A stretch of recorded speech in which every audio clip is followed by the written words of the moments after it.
Nous consacrons cette partie sur les fonctions usuelles, tout d'abord à la fonction logarithme et ses variantes, puis à la fonction exponentielle et ses variantes, puis nous comparons le comportement de ces fonctions.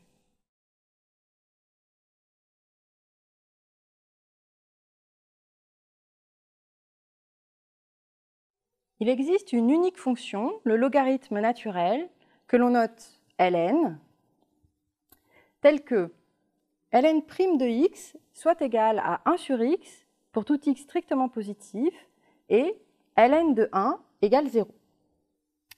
La fonction logarithme tend vers moins l'infini quand x tend vers 0 et elle tend vers plus l'infini très lentement lorsque x tend vers plus l'infini. Elle s'annule en x égale 1 et on appelle petit e le réel tel que ln de e soit égal à 1.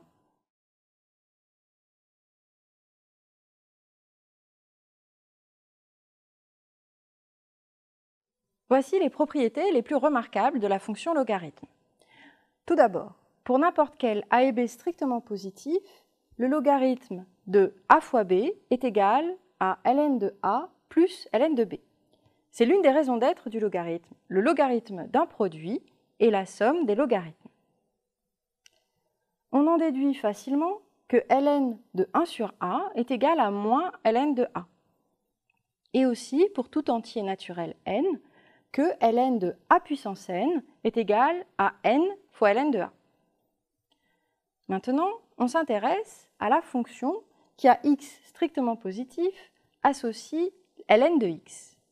Cette fonction logarithme est une fonction continue, elle est strictement croissante et en plus, elle définit une bijection de l'intervalle 0 plus l'infini ouvert en 0 sur R. Une autre limite importante est la limite de ln de 1 plus x sur x qui vaut 1 lorsque x tend vers 0. Enfin, la fonction logarithme est une fonction concave, ce qui géométriquement signifie que le segment qui joint deux points du graphe de la fonction reste entièrement sous le graphe. Enfin, par une étude de fonction, on prouve que pour tout x strictement positif, ln de x est toujours inférieur ou égal à x moins 1.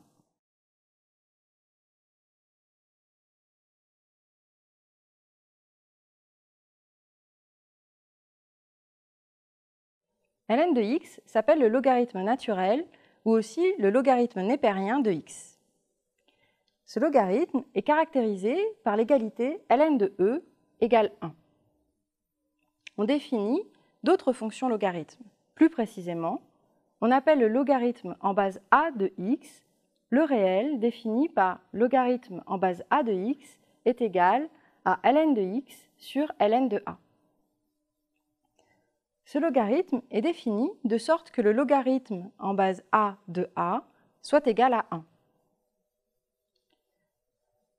Le plus connu est le logarithme décimal, pour lequel la base est a égale 10.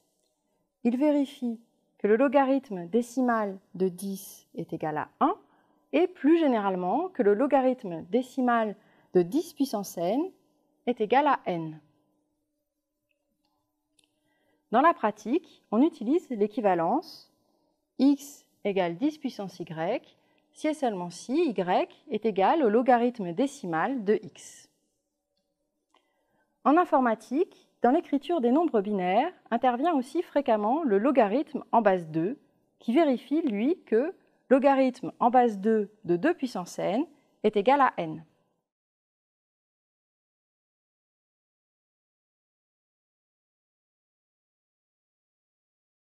Passons à quelques démonstrations sur la fonction ln.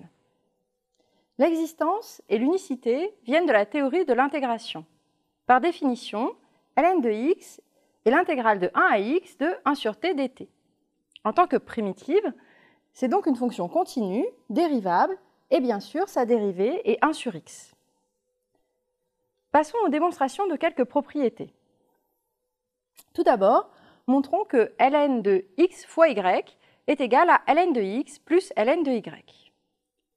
Pour cela, on introduit une fonction auxiliaire, f de x, qui est égale à ln de xy moins ln de x, où y est ici un réel fixé. Calculons la dérivée de f. f' de x est égal à y fois ln' de xy moins ln' de x. Et donc, par définition du ln, cela vaut y sur xy moins 1 sur x, ce qui fait 0. Donc f a une dérivée nulle, ce qui implique que f est une fonction constante. Ainsi, par exemple, pour tout x, f de x est égal à f de 1. Mais f de 1 est égal à ln de y moins ln de 1, c'est-à-dire à ln de y. Conclusion, f de x est égal à ln de y, ce qui entraîne bien que ln de xy est égal à ln de x plus ln de y.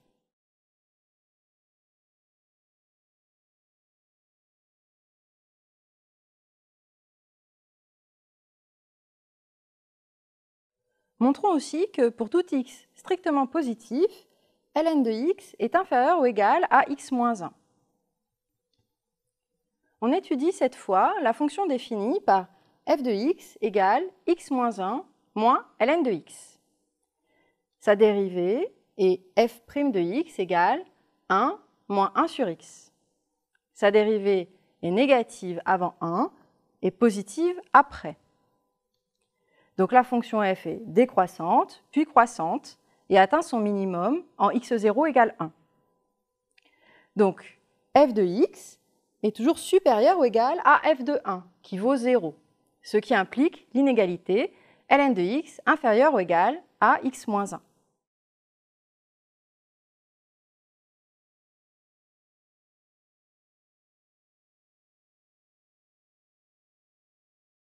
Par définition, la bijection réciproque du logarithme s'appelle la fonction exponentielle. C'est une fonction définie pour tout réel et à valeur dans l'intervalle 0 plus l'infini ouvert. On note exponentielle x ou e puissance x pour l'exponentielle évaluée en x. Voici le graphe de la fonction exponentielle. La fonction tend vers 0 lorsque x tend vers moins l'infini et elle croît très rapidement vers plus l'infini lorsque x tend vers plus l'infini. Comme ln de 1 est égal à 0, alors exponentielle de 0 vaut 1. Et comme ln de e vaut 1, alors exponentielle de 1 vaut petit e.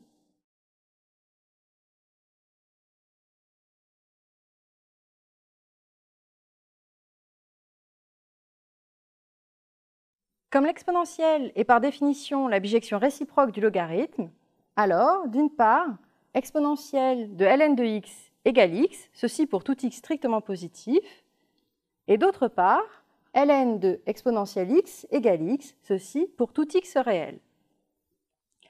Comme l'exponentielle est la bijection réciproque du logarithme, on retranscrit les propriétés du logarithme en des propriétés pour l'exponentielle.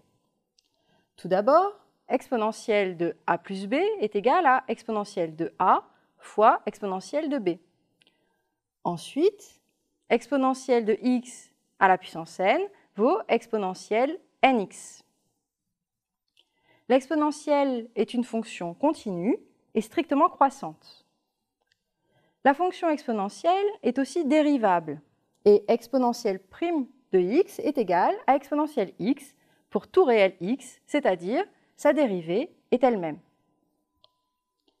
C'est une fonction convexe, donc géométriquement, le segment qui joint deux points du graphe de la fonction reste entièrement au-dessus du graphe. Enfin, exponentielle x est toujours supérieure ou égale à 1 plus x. Ce sont toutes des propriétés fondamentales qu'il faut connaître.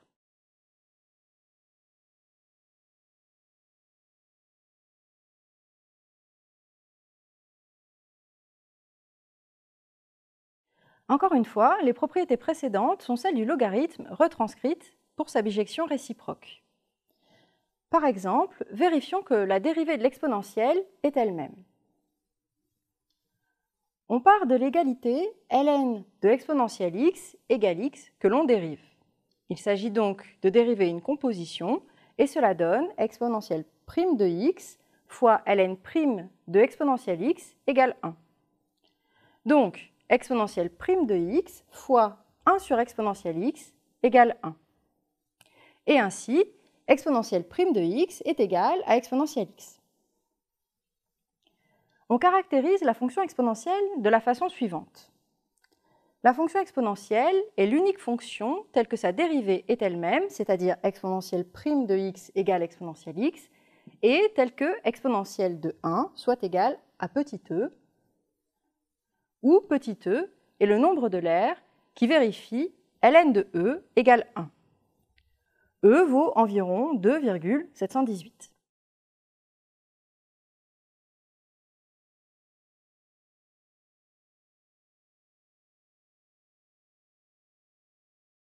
Pour A un réel strictement positif et pour tout réel B, on pose par définition A puissance B égale exponentielle de B ln de A.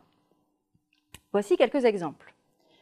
La racine de A, c'est-à-dire A puissance 1 demi, est égale à exponentielle de 1 demi ln de A. La racine énième de A, c'est-à-dire A puissance 1 sur n, est égale à l'exponentielle de 1 sur n fois ln de A. On note aussi exponentielle x par e puissance x, ce qui se justifie par le calcul e puissance x est égal à exponentielle de x ln de e, c'est-à-dire à exponentielle x. Les fonctions x donnent a puissance x s'appellent aussi des fonctions exponentielles. Elles se ramènent systématiquement à la fonction exponentielle classique par l'égalité a puissance x est égal à exponentielle de x ln de a. Attention, il ne faut surtout pas les confondre avec les fonctions puissance x donne x puissance a.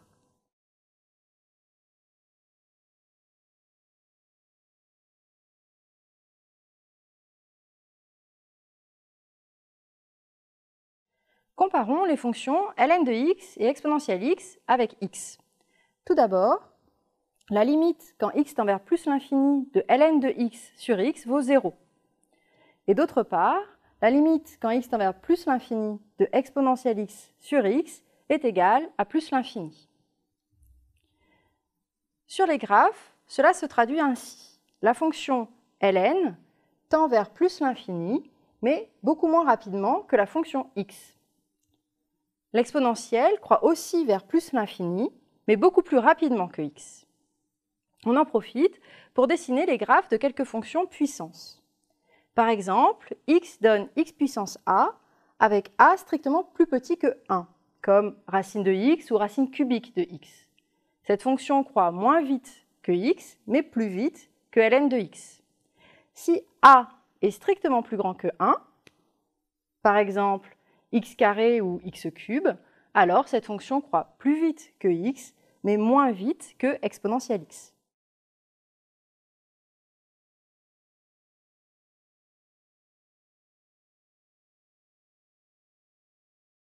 Nous allons prouver que la limite de ln de x sur x, lorsque x tend vers plus l'infini, est nulle. On a vu précédemment que pour tout x strictement positif, ln de x est inférieur ou égal à x moins 1. En particulier, cela entraîne que ln de x est inférieur ou égal à x. En appliquant cette inégalité à racine de x au lieu de x, on obtient que ln de racine de x sur racine de x est inférieur ou égal à 1. Partons de ln de x sur x. On réécrit le numérateur sous la forme ln de racine de x au carré.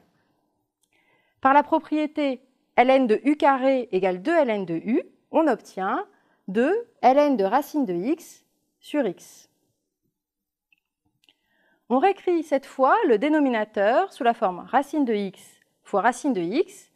On utilise maintenant la majoration obtenue juste au-dessus, ln de racine de x sur racine de x est inférieur ou égal à 1, ce qui conduit à l'encadrement 0 inférieur ou égal à ln de x sur x, qui est inférieur ou égal à 2 sur racine de x. Bien sûr, 2 sur racine de x tend vers 0. Ainsi, lorsque x tend vers plus l'infini, on a ln de x sur x qui tend vers 0.